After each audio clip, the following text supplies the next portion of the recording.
Dalam 3 tahun terakhir, prestasi para pebulu tangkis Indonesia tengah mengalami masa-masa lesu di ajang bergengsi turnamen Indonesia Open. Betapa tidak, di masa-masa tersebut, tidak ada satupun gelar juara di seluruh nomor yang dipertandingkan berhasil diraih oleh para pemain Indonesia. Kemenangan terakhir yang kita saksikan di ajang ini, yakni saat pasangan ganda putra Muhammad Ahsan Hendra Setiawan berhasil menaklukkan pasangan ganda asal Korea Selatan Ko Sung Hyun, Lee Yong Dae tahun 2013 lalu. Tak heran jika para pecinta bulu tangkis yang tak lelah memberikan dukungan di laga tahun 2017 kali ini banyak menggantungkan asa akan munculnya sang juara dari kalangan anak bangsa di laga tersebut. Betapa tidak, dalam 3 tahun terakhir ini, momen-momen kebanggaan itu tak lagi kita saksikan. Momen-momen saat para jago Indonesia melompat tinggi sambil mengepalkan tinju kemenangan. Dan lagi-lagi, kita harus menahan haru dan getir saat menyaksikan para pemain andalan anak negeri tumbang satu persatu di tangan para pemain asing. Kini yang terbayang di benak kita saat ajang turnamen Indonesia Open kembali digelar, yakni pada 12 hingga 18 Juni 2017 ini, hanya sebuah harapan. Dapatkah paceklik gelar di laga kebanggaan ini segera diakhiri? Sekretaris Jenderal PBSI Ahmad Budi Harto berharap ada muncul kejutan dari sektor tunggal putra dan ganda campuran. Namun, menurut Ahmad, target minimal yang dipasang PBSI adalah merebut gelar dari sektor ganda putra. Saat ini, pasangan ganda putra Kevin Sanjaya Sukamulyo, Marcus Fernaldi Gideon masih menjadi andalan tim bulu tangkis Indonesia di Indonesia Open. Hal itu tak terlepas dari prestasi pasangan ini yang sukses mencetak hat-trick gelar All England, India Terbuka, dan Malaysia Terbuka pada awal 2017 lalu. Di sektor tunggal putra, Anthony Sinisuka Ginting bisa menjadi harapan Indonesia setelah tampil mengesankan di Piala Sudirman 2017. Sedangkan di ganda campuran, PBSI kembali berharap dari pasangan Tantowi Ahmad Liliana Natsir dan Preven Jordan dan Debbie Susanto. Meski demikian, perlu diakui kekuatan lawan-lawan yang akan hadir di laga ini tidaklah ringan, serta jalan meniti juara bukanlah jalan yang mudah. Namun demikian, kita optimistis dengan dukungan dan doa seluruh anak negeri, gelar juara akan kembali kita raih. Semoga saja. Ayo berjaya di Indonesia Open, itulah tema dialog kita pagi hari ini, dan kita ketahui pada tanggal 12 hingga 18 Juni ini ajang turnamen bulu tangkis bergengsi Indonesia Open akan kembali digelar.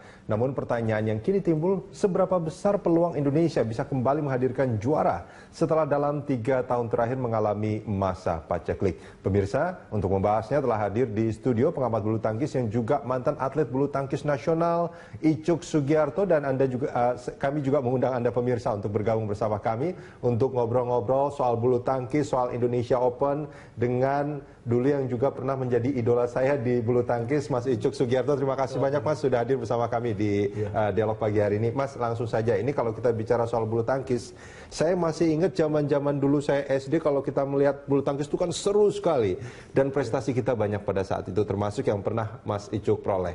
Nah, tapi kalau sekarang di Indonesia Open misalkan, kalau kita membaca pernyataan-pernyataan dari contohnya Susi Susanti, Kepala Bidang Pembinaan Prestasi PBSI, mengatakan satu gelar saja di Indonesia Open itu sudah sangat realistis. Mas Icuk, gimana pandangannya? Ya, saya kira barangkali mungkin apa yang disampaikan oleh Mbak Susi selaku Kabid Pimpres, barangkali mungkin dia memberikan pernyataan yang mungkin melihat kompetitor yang ada ya. Tetapi juga event yang selama ini pernah kita selalu gelar di Jakarta, semuanya kan bisa terjadi, dan saya melihat bahwa beberapa nomor juga sebenarnya secara kualitas juga kita tidak kalah. Seharusnya event-event seperti ini juga harus bisa kita manfaatkan karena kita sebagai tuan rumah.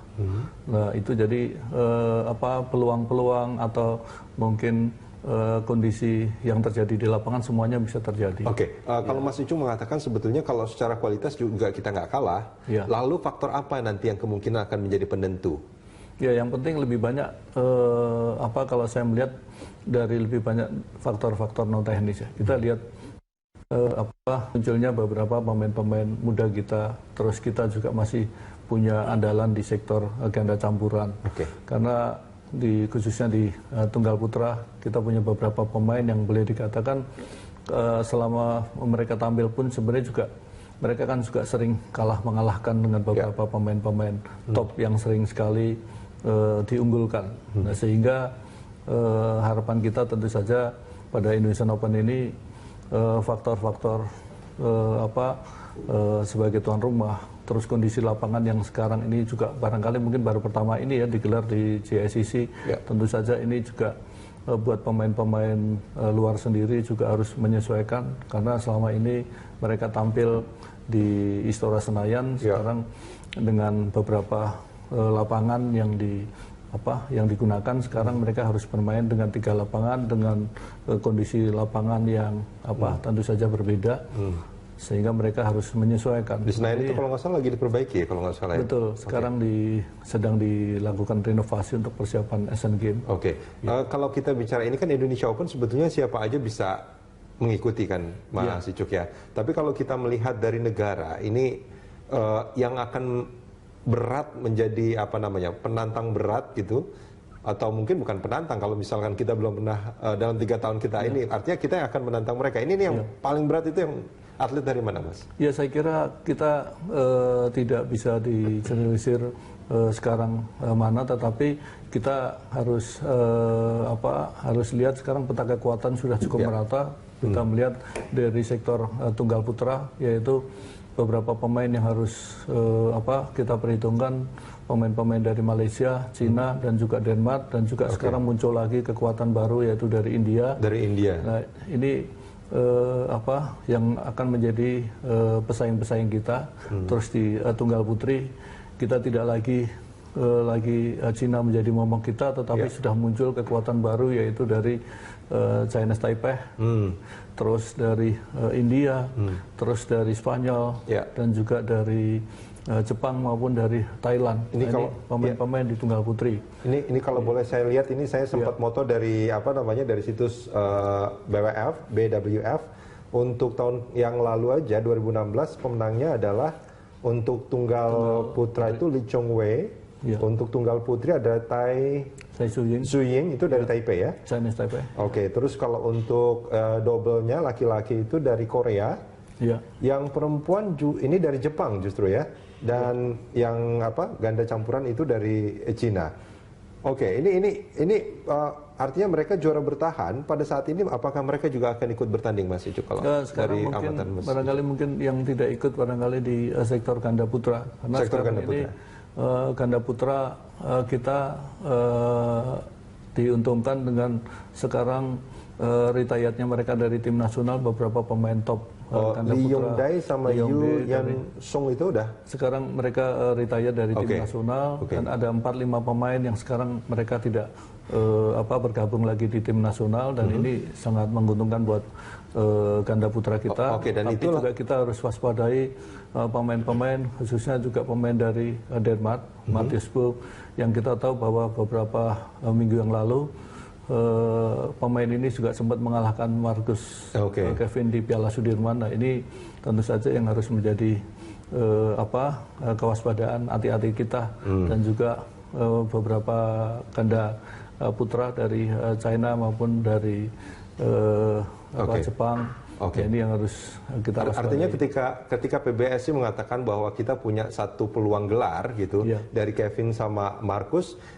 itu pun sebetulnya nggak gampang bagi mereka berdua untuk menjadi juara di Indonesia Open, karena tembok-tembok penghalangnya juga adalah atlet-atlet yang pernah juga mengalahkan mereka. Sekarang ini kita tidak boleh menjadikan karena kemarin beberapa waktu kita juara, tetapi kita harus menjadikan itu kewaspadaan, karena jangan sampai ini menjadi overconfident kita, karena kita tahu bahwa tadi saya katakan bahwa di Piala Sudirman kemarin ganda putra kita sempat dikalahkan oleh ganda terbaiknya Denmark, dan itu sekarang juga menjadi salah satu pemain ganda terbaik dunia.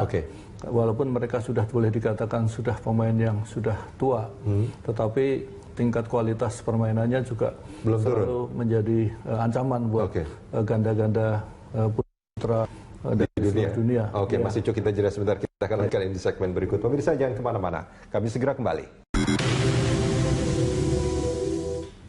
Ayo berjaya di Indonesia Open, dialog kita lanjutkan kembali masih bersama mantan atlet nasional bulu tangkis Indonesia, Icuk Sugiarto. Mas Icuk, ini kalau tadi kita bicara soal peluang yang nampaknya memang nggak mudah, gitu. Walaupun ya sampai misalkan PBSI katanya realistisnya kita cuma dapat 1 gitu, tapi tetap kejutan-kejutan itu juga diharapkan. Bahkan bangsa Indonesia juga sebetulnya berharap akan muncul banyak kejutan sebetulnya. Nah ini kira-kira apa yang harus diwaspadai? Kalau sekarang kita udah nggak perlu lagi persiapan apa-apa, latihan sudah selesai, pertandingan sudah dimulai. Nah apa yang harus diwaspadai bagi para atlet kita, Mas? Ya saya kira sebenarnya kalau pertandingan ini kan akumulasi dari hasil persiapan kita.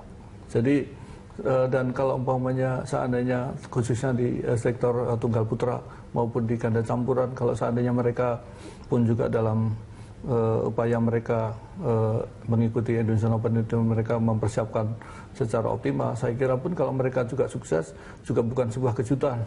Karena kita lihat kan beberapa pemain ini kan sudah tampil lebih dari 4-5 tahun tampil di event internasional dan mereka pun juga sudah sering mengalahkan pemain-pemain top.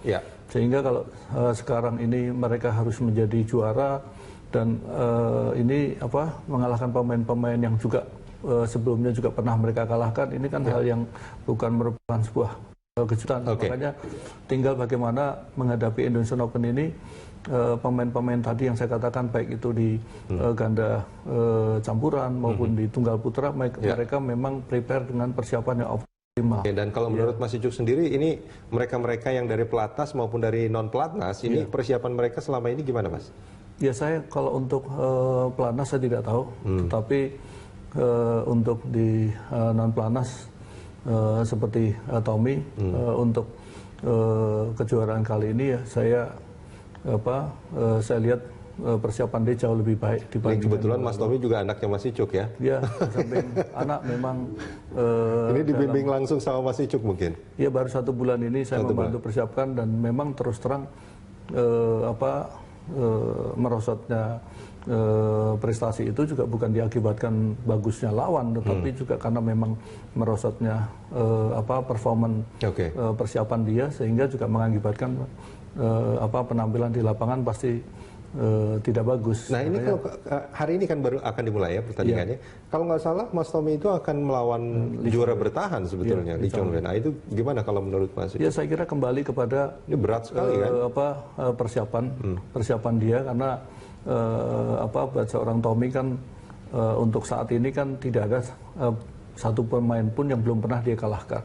Termasuk Lee Chong Wei yang beberapa waktu yang lalu dikalahkan juga di India pada Liga India, sehingga tinggal menghadapi ini kan confidence-nya itu kan sejauh mana dia siap. Dia siap secara kebugaran, dia siap secara mental. Makanya justru pada saat kalau persiapannya bagus pasti kan jauh lebih confident.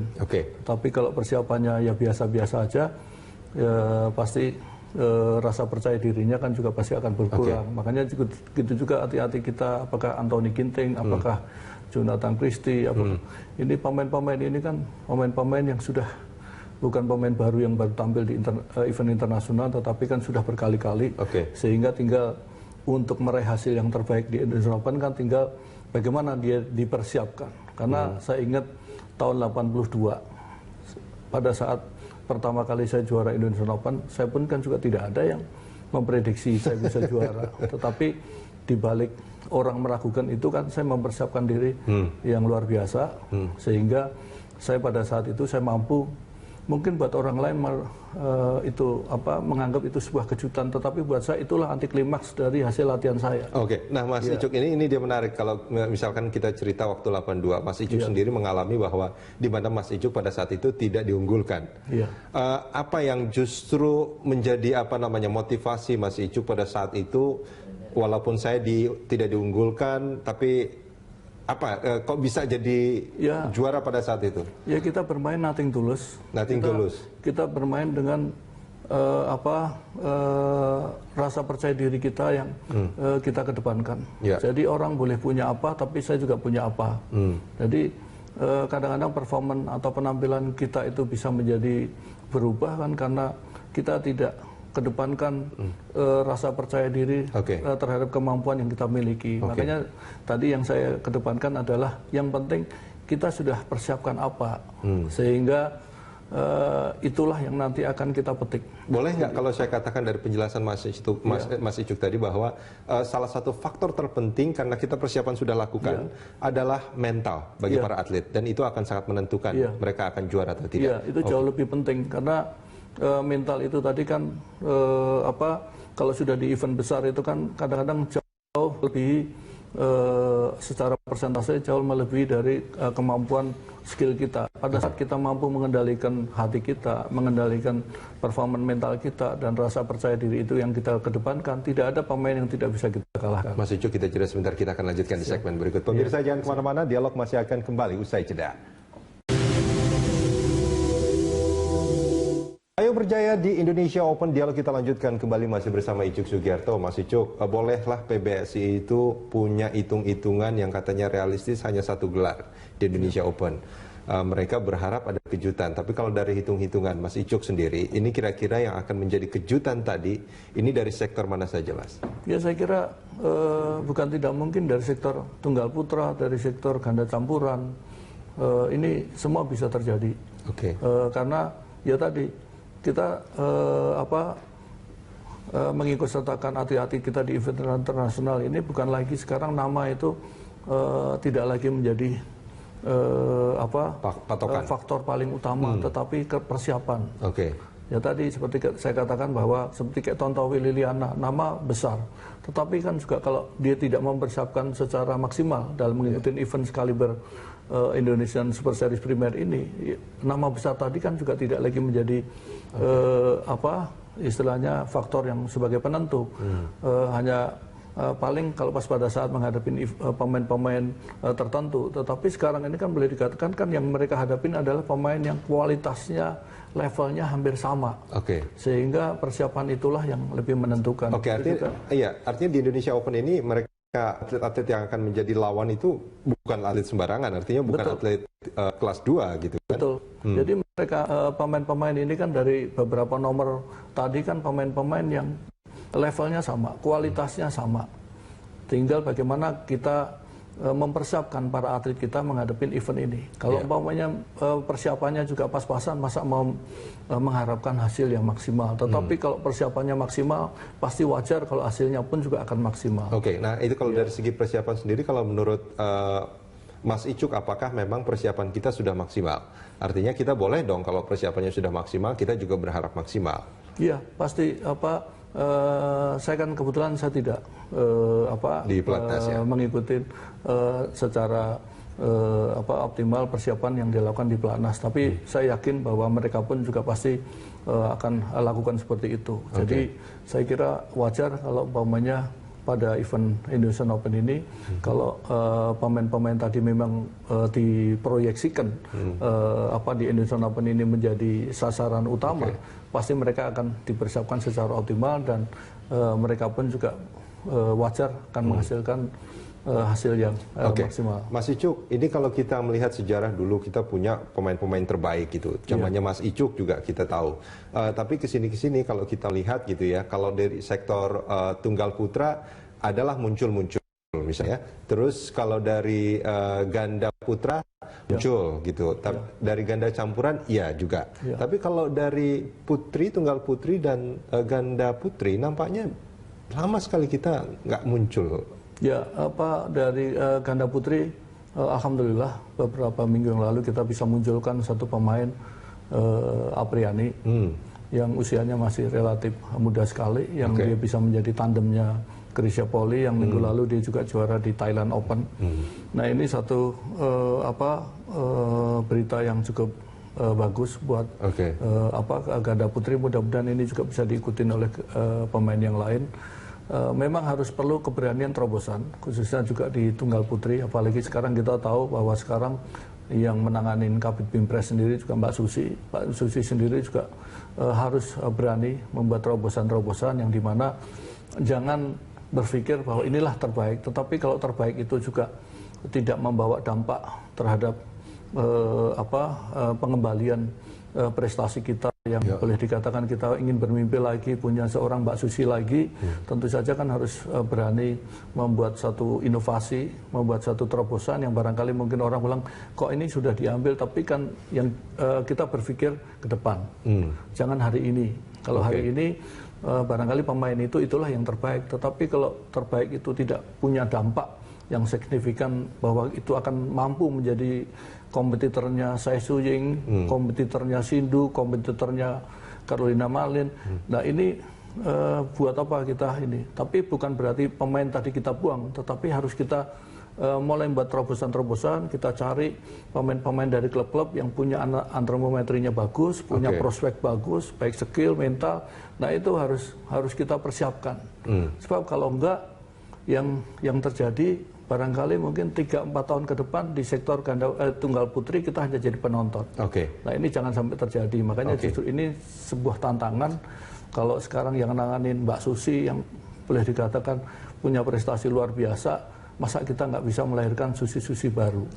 Menarik sekali. Ini kalau kita bicara soal Indonesia Open, ya apalagi ini dilaksanakannya di Jakarta, tentu masyarakat Jakarta juga pasti banyak yang antusias menonton langsung, dan tentunya berharap di ujungnya nanti juga mereka bisa melihat bukan hanya pertandingannya, tapi atlet Indonesia juga yang akan mengangkat piala. Ya, mudah-mudahan, saya kira harapan kita semua seperti itu, karena setiap event Indonesian Open pasti kita berharap nanti di partai terakhir atau partai final itu mudah-mudahan juga ada pemain kita dari sektor nomor apa itu yang akan menjadikan semangat kita untuk menjadikan bulu tangkis itu terus menjadi salah satu andalan cabur di Indonesia. Mas Icuk, terima kasih banyak sudah ada bersama kami di Dialog Pagi, Mas. Terima kasih banyak. Mari.